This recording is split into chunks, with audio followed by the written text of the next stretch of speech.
and thanks for joining us for Mid-American Gardener. I'm your host, Tinisha Spain, and today's show we're going to talk all about holiday plants. Some you'll recognize right away, while others are a little bit more unique. And Kelly Allsup now joins us in the studio. We're going to talk holiday plant arrangements and she's going to give you some tips on decorating and some do's and don'ts of our holiday decorating. So first, tell us a little bit about you, Kelly, where we can find you and your specialty. Hi, everyone. My name is Kelly Allsup, and I am a horticulture educator for University of Illinois Extension, and I'm based out of Bloomington.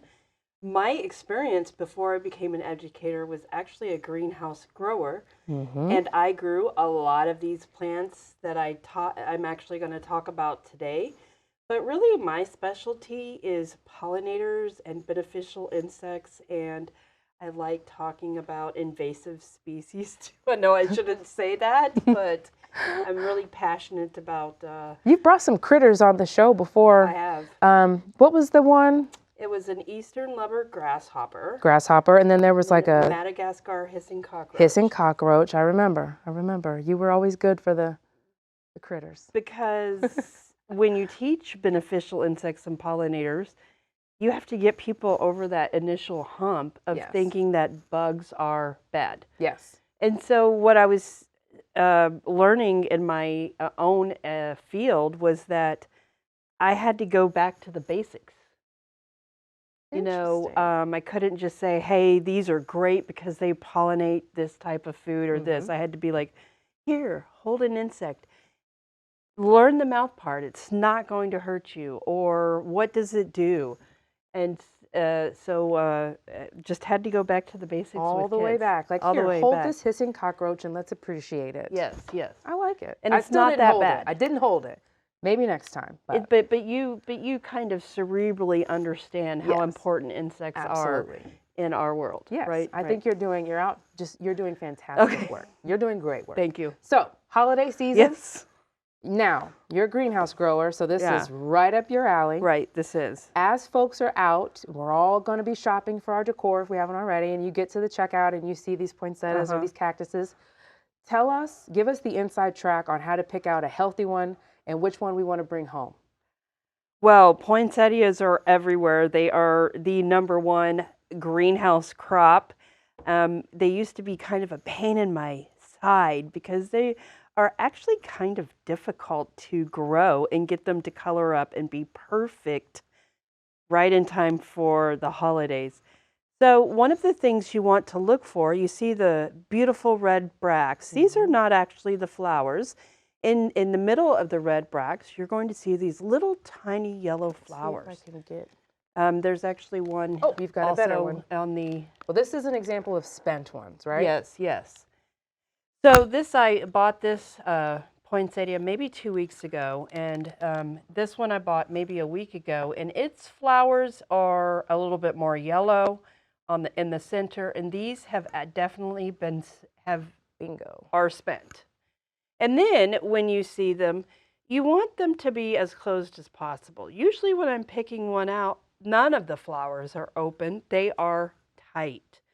And so that's what you want to look for. You want to look for where the flowers are not open, like what you see right here. Now, once you put them inside your house, that's going to happen because what do we have that is the poinsettias don't like? We have heat, right? We all turned our heat on, right? So their flowers are opening a little bit faster than I would have liked. So the best thing for me to do would be to put it in a cooler spot or put it further away from the heat draft, or make sure I don't have it near a window either because these are super sensitive to cold temperatures. Interesting. So not too warm, but definitely not too cold. No. So, kind of like a flower arrangement almost with roots because you want to keep it cool because you want it to stop progressing, right? You stop transpiring. Just, you kind of want to freeze it in time. Just stay just like that. However, they will not freeze in time. And in 8 weeks, you're going to have a very leggy plant that's all green leaves. Okay, so this is where I interject, right? This is going to be my shame that I tell Kelly, who never tell a greenhouse grower that you kept a poinsettia from the year before because they don't want to hear it. So I did it, okay? And it's beautiful. It's big and it's lush, and the leaves are this really dark, almost black green. And I put it in the basement, right, where it's pitch black, and I have a light timer, boom, everything's happening. I did 12 hours on, 12 hours off, because I was going to be so proud when I got this to turn, and it didn't. So what did I do wrong, and should I just chuck it? Well, I mean, when I did my grad research on poinsettias, and I had to have at least 11 and a half hours of nighttime. You had looks 12, so maybe 12. you had a poinsettia with what we call a different response period. Meaning that poinsettia, I have to have this poinsettia have 11 and a half hours of dark every night for at least 8 weeks. Ah. And so in the greenhouse, we do things where we pull curtains because we don't want the light contaminating. We want it to be, Precise. red, or we're not going to sell them. Wow. And so aside from, there's light contamination everywhere. You can say that there's nothing there, but even if you just barely open a door, you can contaminate. Really? And it can really alter turning up. However, some people, it turns colors. They live in the country. It turns colors. They're just fine. Wow. Nope. For me, I call them flower arrangements with roots because they really are, like, these are the #1 greenhouse crops. And my industry grows them and relies on the cells from them. See, I told you. That's part of, if we can't sell poinsettias, we lose a huge profit. Plus, I can grow a poinsettia much better than you can. Yes, that is true. Right, because I'm measuring it, I'm giving it perfect fertilizer, I'm starting it, I'm pinching it, I'm monitoring it, unlike you would ever do with a house plant. No, it's not getting that much attention from me. Right. So I think next year, you're right, I'll just have to go out and get another one. I so badly wanted to bring this to you and be like, look what I did. But no, it's beautiful and healthy, but it just is not, the bracts are not going to turn for me.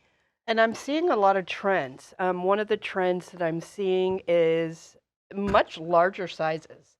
Usually it's the 4 and 6 inch pot that we buy, and it's standard red. But I'm seeing much larger sizes for sale. Interesting. And then we see this little tiny guy right here. I mean, this guy was probably on a plant like this. It got stuck maybe 3 or 4 weeks before. I'm guessing that's how they did it. They probably did it that way.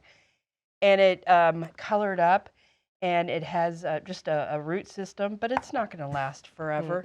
But a mini poinsettia. Now, how do we get, because in the last few years, and they could have been like this, but now my brain is into it, the pinks and the yellows and the sort of white colored ones. How are we getting all of these new, or are they new colors? Is this something new, or am I just new to the party?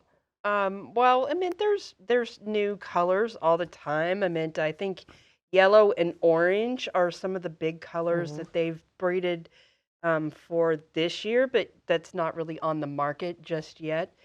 Yeah, we have those beautiful pinks and the splotches and the reds and whites. And even though you are mesmerized by those, it's the red poinsettia that sells every time. Yes. People want that traditional red. Yes. I can see that. I can see that. And then we can't quite get the purest of white poinsettia. It's still kind of an elusive color. People are getting closer and closer and closer and closer to it. Not that I think that there's this huge white poinsettia market. Never know. But yeah, you never know. People love the splotches. I love Very pretty. the different red and whites and yeah. So how long do you pinks. keep yours? Do you chuck it on the 26th? I usually I don't. When I was a greenhouse grower, it was in the trash on the 26th. But for me, they usually last longer than I want them to last. So I'm usually chucking them early because I'm really good at watering them. Ah, gotcha. And that leads into another point. You get this beautiful poinsettia in these foils, And then you think that you need to water that. Well, you've made 3 mistakes. I'll tell you. The first one is you always take it out of the foil. You never water it in the foil.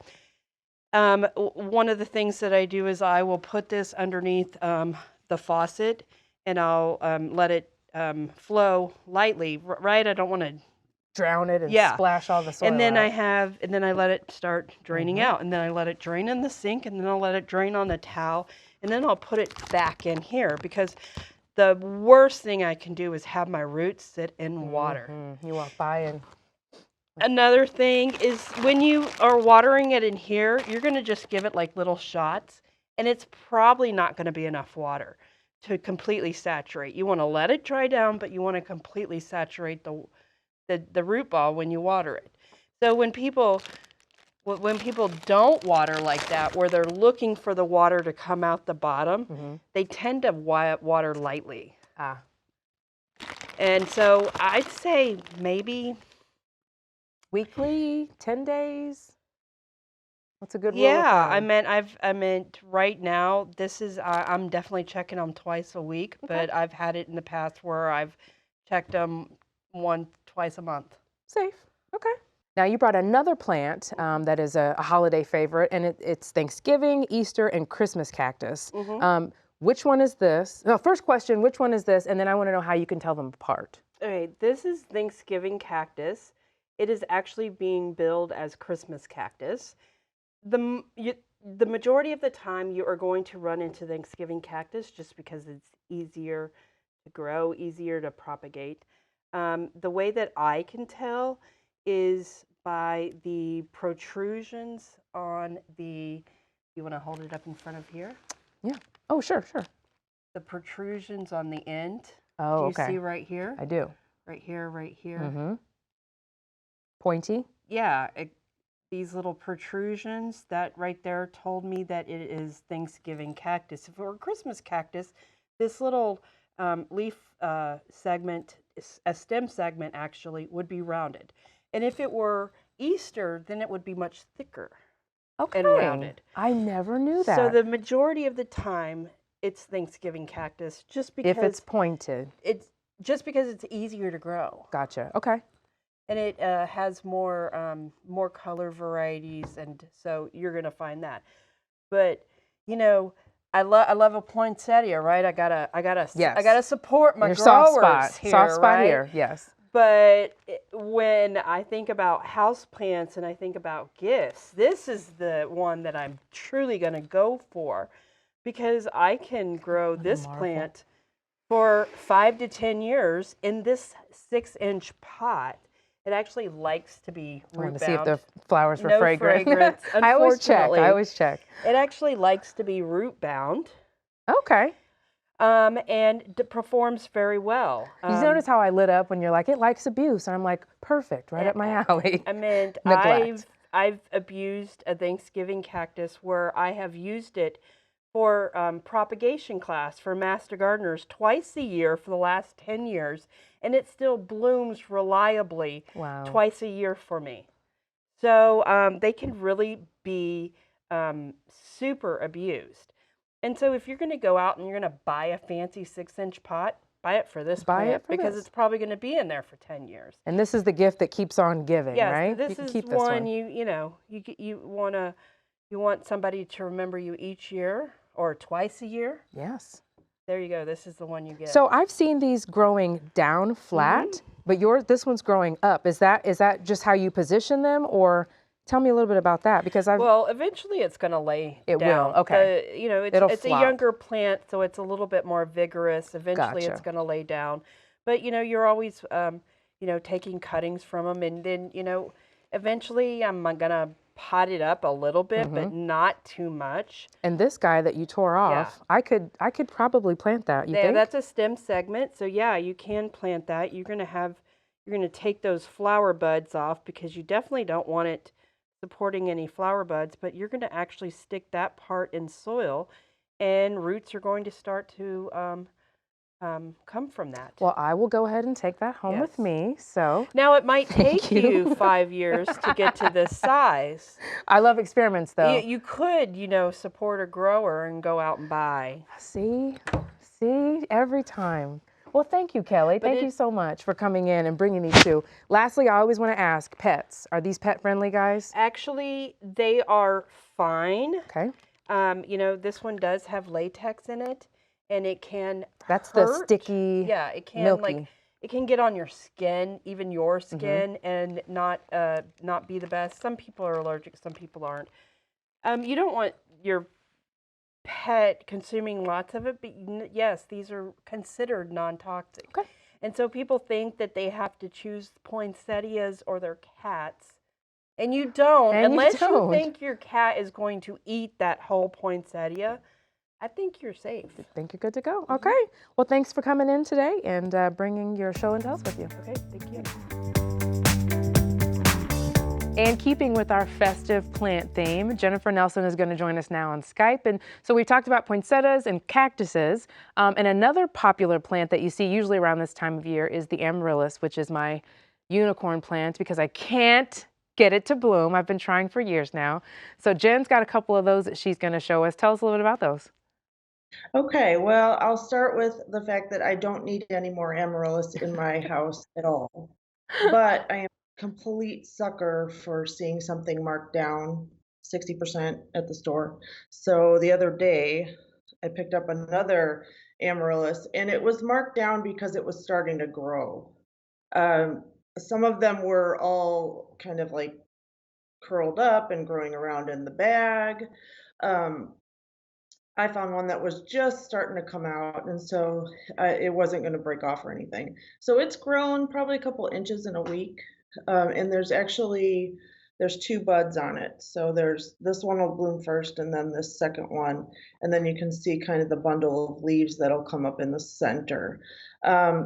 If you found one for sale that hopefully it's marked down where it's all circled around in the box or the bag the way it's packaged, you can still salvage it. It may not bloom this year, or it may bloom with kind of a wonky stem that's all curled up, depending on how far along it was in growing. Um, but it just needs to go in a pot that's slightly bigger than it. You can see this is not a huge pot compared to the bulb, and it's just regular old potting mix, like general purpose. Um, Now, are they heavy and feeders? I remember at some point somebody telling me I might not be having success getting them to flower because they're heavy feeders. Do you use fertilizer or do you just buy potting soil that already has it in there? um, what I'm using now, I think, has a little bit of fertilizer in it, but they're not heavy feeders while they're blooming. Oh, That can actually shorten the life of the bloom if you fertilize them when they're in bud like this. But after they're done blooming, yes, fertilize the heck out of them, especially when you put them. I put them outside for the summer, and I'll show you one that is not growing yet. This is one that mm, I've had for a couple years now, and it's not growing at all yet. mm-hmm. Um, Over the summer, I put it just in a garden bed, just off to the side, kind of partial sun, and let it grow. And it had a lot of foliage. And I have heard I don't know how much of an old wives' tale it is, as I think there is some validity to this, that the more foliage, the more likely it is to bloom again. I've heard the number 4 thrown around in some garden circles about you needing to have at least 4 leaves on it to build up enough energy to bloom again.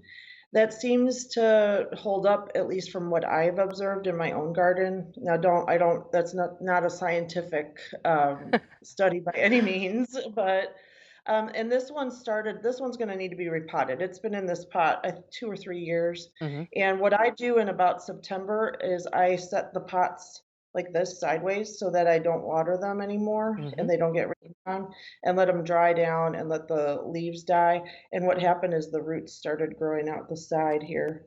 Life will So find a way, just, right? yes, I will just pull this whole thing out, and any kind of dead old roots, I'll remove them and repot them in fresh soil. Okay. But this is a really cool They one are called very Mammoth. pretty. It's So kind of a pretty. double flower. It's really pretty. And you've brought some succulents as well to share? I did. Again, I don't need another succulent in my life, but You're among friends, Jen. No need to I apologize. know I'm among enablers is what I'm among. Okay, But that too. That too. anyway, I was looking for some small succulents. I have a little small rack in my kitchen with a grow light, and it was had a blank shelf, so it needed something. This is one called Tiger Jaw, and I picked it up 2 reasons. It had really cool leaves. You can see where it looks like teeth. That's probably where the name Tiger Jaw comes from. And it's got a flower starting to bloom. Hmm. So why not? Why not? I'm not sure. I've never grown this one before, but it was, less than $5, so I can have some fun over the winter watching what happens with this. I'm not sure if it'll keep growing, or sometimes succulents that grow in this sort of rosette pattern may or may not continue living after they've flowered, but I may see some uh, buds at the base, some pups, as they call them. We'll see. I don't know enough about this one at this point. Okay, keep us posted. And you've got another one. Sure. Yeah, true tales from the panelist garage, right? I was bringing plants in for the winter, and I have this zigzag Oh, cactus. It has wow. really cool leaves, and it's related to the common name is orchid cactus. I think it's epiphyllum. I'm not sure if I'm remembering that correctly, but it has a really cool flower. I have yet to Hmm. see it in my own plant, but the leaves are just really cool That is looking. cool. Um, I dropped it. I Oh. dropped it in the garage and I Oh, broke it. no. It's a big plant, so it's got several other branches, but this just cracked off. And it already has kind of some aerial roots on it, so I'm gonna go ahead and plant this in with the rest of the plant and see. It should grow just fine. I did this with another piece of it a couple weeks ago, and it's doing fine.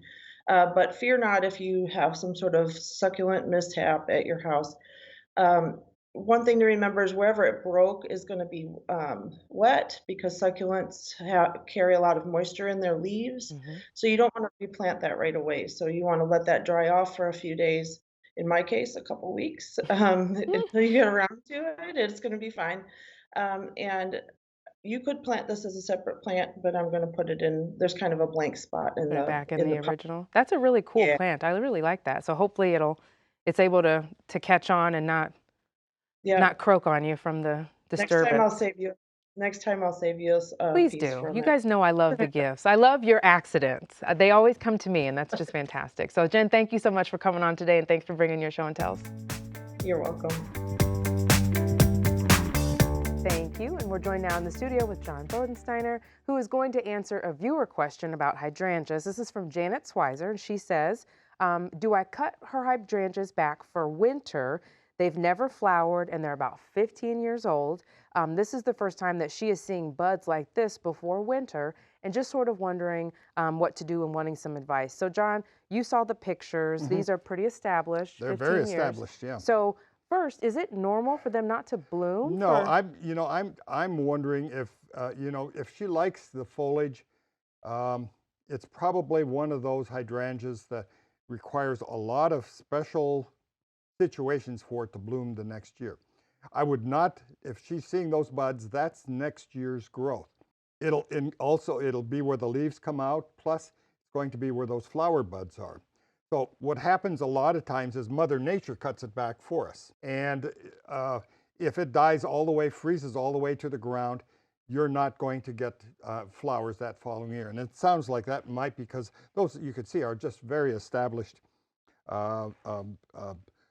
plants. So I would not cut them back now. I would protect, what she needs to do is find some way to protect those buds that are on there, whether it's maybe get a bunch of dried mulched leaves and put it kind of in a ball, maybe have a little fenced area around that, a little chicken some wire. people, I was going to say, some people use tomato cages. Tomato cages, put that down and set it upside down, fill that up with dried shredded leaves, not whole leaves, because whole leaves will compact and they may actually cause some rotting in there.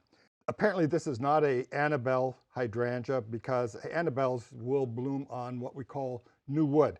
This needs to be blooming on old wood. those buds are on basically old wood. So those buds, when say erupt next spring, that would be what we would consider flowering on old wood. If it hasn't bloomed in 15 years, we've had some pretty mild winters. I would have thought that unless she's been cutting them back to the ground, that she would have something that would have survived. She would at least had some flowers, maybe not as good. So either she has a lighting factor, or it could be nutrients. I wouldn't give it a lot of fertilizer, maybe a little bit of 10-10-10. Okay. But the main thing would be to either mulch it very heavily and put some chicken wire around, or like you say, tomato cage, get that on there. And the other option is to dig it up, throw it away, and get a new start all over. Because some plants just are not, we're bringing all these plants into our environment, and they're not happy. Yeah. Another thing that, a lot of plants will bloom when they feel that they're going to die. So maybe she's been treating it too well. Maybe she's been fertilizing. So if she has been fertilizing, I would skip that. Okay. And not do that, because maybe that's why she's not getting, because too much nitrogen especially will cause a plant not to bloom. All right. Thank you for your question, and thank you, John, for answering. And we're out of time for this week's show. If you have any questions, you can look us up on Facebook or send us an email to yourgarden@gmail.com, and we'll see you next week. Good night.